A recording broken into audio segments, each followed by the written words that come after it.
when Justin Bond finally decides to hang up his racing suit and look back at a career filled with trophies, one specific victory will likely shine brighter than all the others. It won't be his fastest pass, nor will it be the one where he felt the most in the zone. Instead, it will be race number 7, a win that, by all logical accounts, never should have happened. In the high-stakes world of NHRA Pro Modified drag racing, you have to be at the top of your game. The cars are violent, reaching speeds over 250 miles per hour in a matter of seconds. They require split-second reflexes and a body that can handle extreme G-forces. But when Bond rolled into the NHRA Arizona Nationals, he wasn't at the top of his game. He was broken. This is the story of how a freak accident, 2 fractured ankles, and a clever psychological trick led to one of the most improbable wins in the history of the sport. The moment everything went wrong. To understand the weight of this win, you have to go back to February 26th. Bond was at a points meet in Orlando, Florida. It was supposed to be a fun team outing. Everyone from the crew to the social media manager was getting involved in the racing action. It was one of those weekends meant for team building and enjoyment before the grind of the professional season took over. Bond was working with one of the dragsters he owns. In the world of drag racing, there are various electronic helpers to ensure the car stays still until it's time to fly. One of these is called a starting line enhancer. I made a mistake, Bond admitted with total honesty. While preparing on the starting line, he hit a reset button on the delay box. He didn't realize that the starting line enhancer was already activated. The young lady driving the car was completely innocent. She was just following the car's lead. When Bond hit that button, the mechanical system reacted instantly. The car surged forward. I heard the motor rev up, and I tried to get out of the way, and I just couldn't fast enough, Bond recalled. In a split second, the heavy machine drove right over him. The walk-it-off myth. If you've ever watched a professional athlete, you know they are built differently. They have a natural instinct to downplay pain. As Bond lay on the pavement of the Orlando track, his first thought wasn't about the hospital. It was about getting back on his feet. He actually managed to stand up. He took a few steps, fueled by pure adrenaline, convinced he could just walk it off. But the human body has its limits.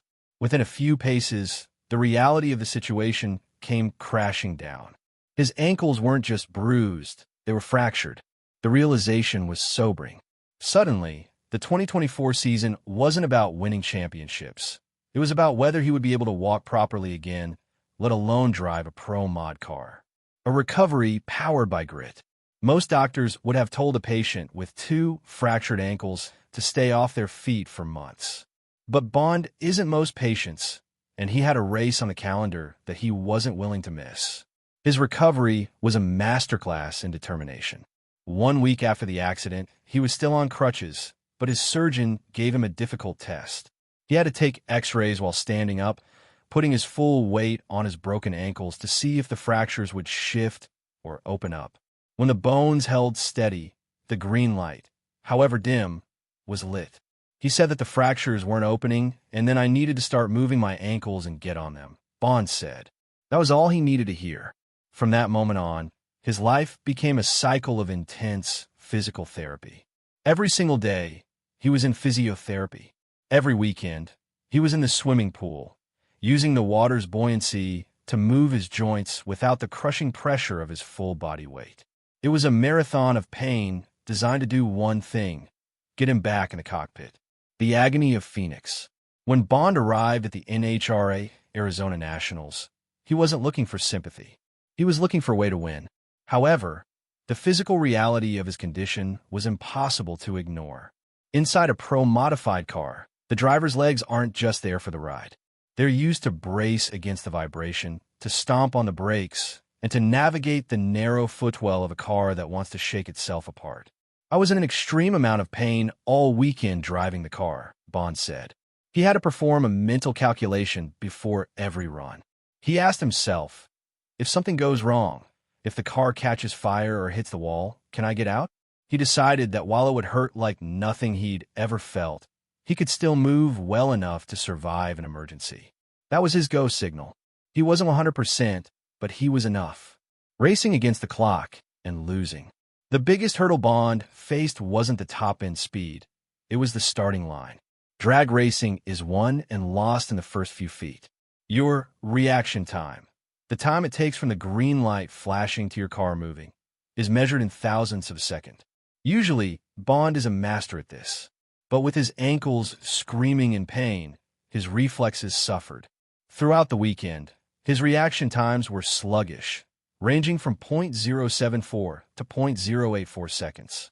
In the Pro Mod world, those are slow numbers. Normally, if you show up within 0.080 reaction time, your opponent will leave you in the dust. Bond knew he couldn't win a drag race the normal way. He couldn't rely on being the quickest off the line. He had to pivot. He stopped trying to beat the clock and started racing the opponent. He watched the track conditions, managed his car's power, and looked for any small opening his rivals might give him. The path to the finals. Despite the pain and the slow starts, Bond began picking off opponents one by one. He took down Nick Januik. He moved past Stan Shelton. He even defeated Derek Manholt, who had won the previous race in Gainesville. Round by round, the broken driver was surviving. He wasn't always the fastest car on the track, but he was the smartest. He and his crew were racing the racetrack, making sure their car got from point A to point B without making a mistake, even if it wasn't a record-breaking run. By the time the sun began to set over the Arizona desert, Justin Bond found himself in the final round.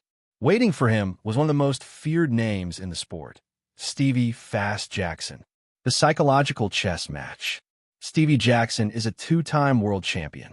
He is known for his incredible driving skills and his take-no-prisoners attitude. On paper, this was Jackson's race to lose. He had a faster car and a healthy body. Bond knew that if he played by the standard rules, Jackson would beat him. He needed to do something to disrupt Jackson's rhythm. He decided to use a bit of starting line theater. In drag racing, there's a traditional flow to staging. Drivers usually inch forward into the light beams in a specific order. Bond noticed that Jackson had a very set routine. To break that routine, Bond did something he never does. He went into the staging beams first. He rushed Jackson. He pulled in, set his car, and forced Jackson to hurry his own process. The plan worked perfectly. Jackson, feeling the pressure and the change in rhythm, pushed too hard. He left the starting line a fraction of a second too early. The red light flashed in Jackson's lane, meaning he was automatically disqualified. Even though he had already won the moment Jackson red-lighted, Bond didn't let up. He powered down the track to a 5.736-second pass at 251.81 miles per hour. It was his best run of the entire event, a final exclamation point on a weekend that seemed impossible. Why we race? Standing in the winner's circle, Bond wasn't boasting about his driving. He was reflecting on the journey.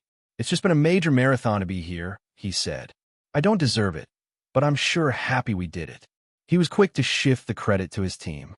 In his eyes, the win belonged to the guys who tuned the car and supported him through the weeks of rehab. They gave him a machine that was smart enough to compensate for a driver who was physically struggling. But more than the trophy or the points, this win was a validation of Bond's philosophy. He doesn't race because it's easy or because he likes the fame. He races for the sheer challenge of it. He races because Pro Mod is a puzzle that never stays solved for long. When you get run over by a car, the easy thing to do is stay home. The easy thing is to wait for the pain to go away. But Justin Bond showed that sometimes the greatest victories aren't about being the strongest or the fastest. They're about showing up when you have every reason to stay in bed and finding a way to win anyway. As for the future, Bond isn't going anywhere. He's heading back to rehab, back to the physiotherapy sessions, and back to the gym. He's still healing, but he's also still winning. And if race number 7 is any indication, the rest of the Pro Mod field better watch out. Because if Justin Bond can win with 2 broken ankles, imagine what he'll do when he's back on his feet.